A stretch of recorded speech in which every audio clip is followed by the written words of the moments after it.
ہمارے گھر ایک غیرت جماعت جرمن آتی ہیں, وہ کہتی ہیں کہ اللہ تعالیٰ اپنے بندوں سے اتنا زیادہ پیار کرتا ہے, اتنا خیال رکھتا ہے, تو افریقہ میں ایسا کیوں ہے کہ وہاں اتنی غربت ہے, وہاں لوگ بھوک سے مر رہے ہیں, تو وہاں اللہ تعالیٰ کا پیار کہاں گیا ہوا ہے؟ اچھا, وہ خدا کو نہیں مانتی؟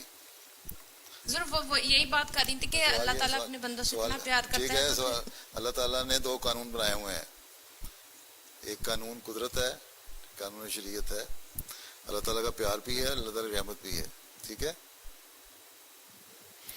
اور اگر کوئی کام نہیں کرے گا یا نکما ہوگا یا خود بیماریاں بے شمار بیماریاں آتی ہیں, تو یہاں نہیں بھی لوگوں کو بیماریاں آتی ہیں, تو پھر کہہ دے کہ بیماری کیوں آتی ہے, اللہ تعالیٰ ہمارے سے پیار نہیں کرتا.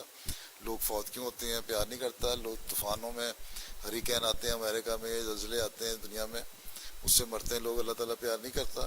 وہ یہ کہہ رہی تھی کہ 2 سال ہو گیا وہاں بارش نہیں ہوئی. مجھے لگتا کہ یہ بات کی سمجھ نہیں, بارش نہیں ہوئی. موسموں کے لحاظ سے بارشیں نہیں ہوتی. قحط آتے ہیں, قحط سالی کے لیے, اس لیے اسلام نے ہمیں سکھائی ہے دعا استسقاء کی. افریقہ میں بعض جگہوں جہاں جماعتیں ہیں, کئی لوگ مجھے لکھتے ہیں کہ بارش نہیں ہوئی, دعا کریں. تو میں ان کو یہ کہتا ہوں نماز استسقاء جو ہے, بارش کے لیے دعا کرو. بارش نکل کے, اور کی انہوں نے دعایا اور وہاں بارشیں ہوئیں اور اللہ تعالیٰ کی فضل سے ٹھیک حالات ہو گئے.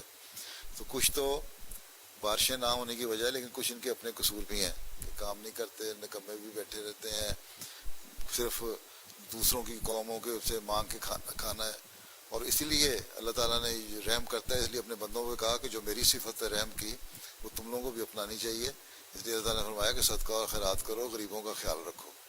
ٹھیک ہے. تو یہ جو ملک جو اپنے اتنے جو فصل ہے اور دودھ ہے اور مکھن ہے اور گھی ہے اور سب کچھ ضائع کر دیتے ہیں اور پھینک دیتے ہیں, ان کو چاہیے نا افریقن ملکوں میں بھیجا کریں تاکہ ان کی بھی ہو.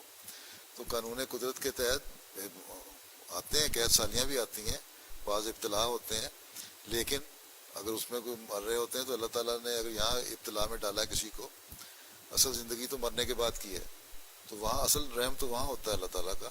تو کیا پتہ اللہ تعالیٰ انسانوں کو بخش کے دے اور کوئی ان سے حساب کتاب نہ لے.